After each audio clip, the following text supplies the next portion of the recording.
hadir dalam rupa seorang anak kecil. Keilahian yang hadir dalam keadaan yang sunyi. Keilahian yang hadir dalam palungan yang kotor.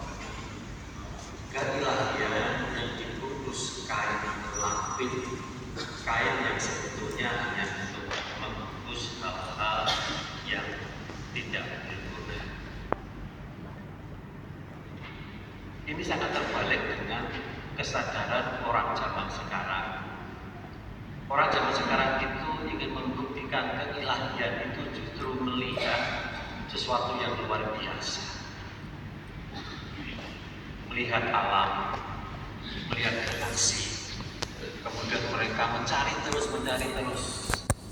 Kalau demikian, maka siapa yang mencipta sesuatu yang luar biasa ini? Ini sebuah proses alam atau apa? Sehingga orang sekarang menjadi dalam tanda petik ateis. Jadi yang percaya Allah karena apa? Ya semuanya harus dapat dibuktikan. Ilmu pengetahuan telah menjelajah keluar angkasa. Di mana Allah? Maka kita harus kembali pada seorang santo, yaitu Santo Yohanes Paulus kedua, Bapak Paus yang mengangkat kita memasuki milenium yang kedua. Secara singkat hidupnya, memang dia hidup dalam situasi penjajahan oleh Jerman di Polandia. Bapak ibunya mati ketika dia masih muda. Kemudian dia menjadi seorang frater yang ada dalam ketersembunyian dan dalam penindasan pengejaran orang-orang Kristen dan pengejaran orang-orang Yahudi oleh Nazi dengan pembunuhan yang begitu kejam. Maka mulai dia melihat di mana sebetulnya keilahian itu dalam kemajuan teknologi perang atau dalam kesederhanaan. Maka sebagai Paulus, dia menulis ensikliknya yang pertama dengan judul Redemptor Hominis, penebus manusia. Inilah yang sekarang ini kita rayakan. Dia mengatakan dalam Redemptor Hominis itu demikian: kalau kamu ingin melihat Allah, lihatlah dalam tubuhmu sendiri. Kalau kamu ingin melihat Allah, lihatlah dalam tubuhmu sendiri. Maka dikumpulkanlah buku-buku yang berkaitan dengan pandangannya itu dengan judul Teologi Tubuh, The Theology of Body. Ini yang sering kita tidak sadari. Itu bukan soal seksualitas, tetapi itu soal keilahian. Ceritanya begini, sederhana sekali.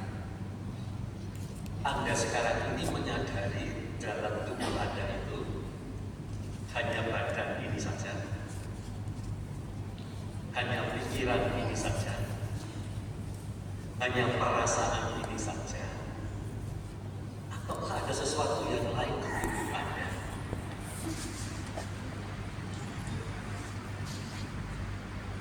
Kalau orang hanya menyadari di dalam tubuh ini hanya badan saja, hanya pikiran saja yang mempunyai pengetahuan yang bisa mencapai ruang angkasa, dan hati ini saja, ya maka orang akan berhenti pada sebuah pengalaman yang memang itu hidup. Maka cita-cita hidup ya sebatas pikiranku, sebatas hatiku, sebatas badanku. Maka orang yang gak akan menemukan yang namanya Tuhan, gak akan orang yang menemukan namanya Allah. Allah itu ditemukan oleh orang-orang yang bukan hanya memiliki badan, hati, rasio, tetapi yang namanya roh. Yang namanya roh. Anda sadar nggak itu? Karena hanya rohlah yang bisa menghubungkan antara kita ini dengan yang ilahi. Maka kalau orang itu tidak mengenali rohnya, ya kalau jadi agama, ya mungkin agamanya agama KTP. Kalau jadi romo, ya romonya romo KTP. Karena nggak menyadari adanya roh. Lalu apa sih itu kegunaannya untuk kita yang melayani anak-anak? Roh saya ini Bapak Ibu, bukan roh saya ya. Pikiran saya ini sering terganggu dengan pikiran-pikiran jahat.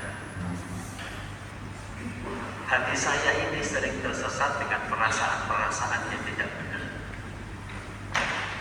Tangan saya ini sering saya pakai untuk hal yang tidak benar. Pertanyaan saya, apakah roh saya menjadi terganggu karena itu? Iya. Tapi anak-anak yang IQ-nya di bawah 70,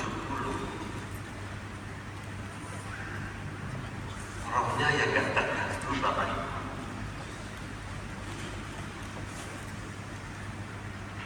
Roh yang sering terganggu itu adalah orang-orang yang menyadari pikirannya yang sering sesat, gitu kan?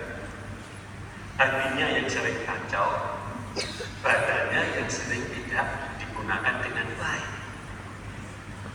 Maka kalau saya tanyakan mana yang lebih suci, orang-orang yang IQ-nya di bawah 70 dengan saya, mana yang lebih suci gua? Ya anak-anak itu, karena rohnya nggak terganggu. Gitu. Justru disitulah letak sebuah keilahian ketika kita berani kembali kepada sebuah situasi yang ditemukan kembali oleh Santo Yohanes Paulus II. Seorang paus yang hidup dalam situasi martabat manusia itu tidak dihargai, dibunuh begitu saja, dimasukkan dalam ruangan dan diberi gas beracun. Tetapi justru disitulah kemudian paus menyadari ada sesuatu yang lebih dari sekedar pikiran kita, dari hati kita ataupun tubuh kita. Jadi sebetulnya kalau ingin melihat peluang menjadi lebih suci itu ya sebetulnya ya ada ini yang pekerjaannya itu mendampingi anak-anak yang rohnya tidak terganggu. Maka kata-kata mari kita kembali ke Bethlehem. Bethlehem itu bukan di Yerusalem sana. Bethlehem itu ada temukan dalam anak-anak yang IQ-nya di bawah 70. Itulah Bethlehem yang sejati. Justru keilahian itu harus ditemukan dalam pribadi manusia yang rohnya tak terganggu. Itu ada keilahian yang besar. Maka kalau nanti ditanya misalkan Romo Mikael, kira-kira mana yang lebih suci, saya atau orang-orang dari Triasik? Ya jelas orang-orang Triasik dong. Tuhan sendiri berkata bahwa bagian dari pengalaman hidup rohani adalah ketika kita tidak memberikan penyesatan pada anak-anak yang malaikatnya selalu ada di belakang. Anda mempunyai tugas itu.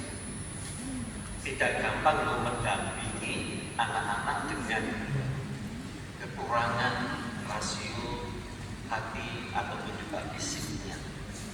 Tetapi disitulah ada jalan kemuliaan bagi Anda. Di situ Anda menemukan sukacita. Sukacita yang bukan hanya ditemukan dalam kegiatan yang sifatnya hura-hura, tetapi sukacita di dalam hati. Dan kemudian diungkapkan dalam bentuk yang lain. Maka mari kita sungguh menghargai apa yang kita temukan di Bethlehem. Bukan di Bethlehem yang ada di tanah suci, tetapi Bethlehem yang sejujurnya justru ada di dalam anak-anak yang murni itu. Anak-anak yang kita lihat memiliki roh yang murni karena tidak terganggu oleh pikiran, tidak terganggu oleh hati, ataupun tidak terganggu oleh badannya sendiri. Semoga kita semua menemukan kanak-kanak kecil itu dalam karya-karya kita, dalam pribadi mereka pun kita menemukan sukacita, supaya kemudian kita bisa kembali ke tempat kita bekerja, supaya dengan demikian kita menemukan kegembiraan di tempat kita bekerja. Kita kembali ke rumah kita masing-masing, di mana kita menemukan juga